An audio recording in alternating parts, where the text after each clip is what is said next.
how to get your first remote high ticket closing clients.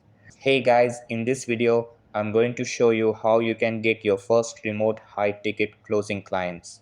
So make sure to watch this video till the end and let's get started.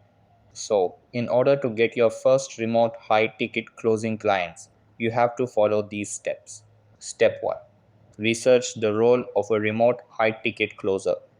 Look up free and paid resources or courses online to learn the fundamentals and techniques of high ticket closing. Step 2.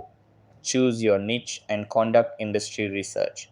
Focus on a profitable market and explore industries like real estate, e commerce coaching, or high end training programs.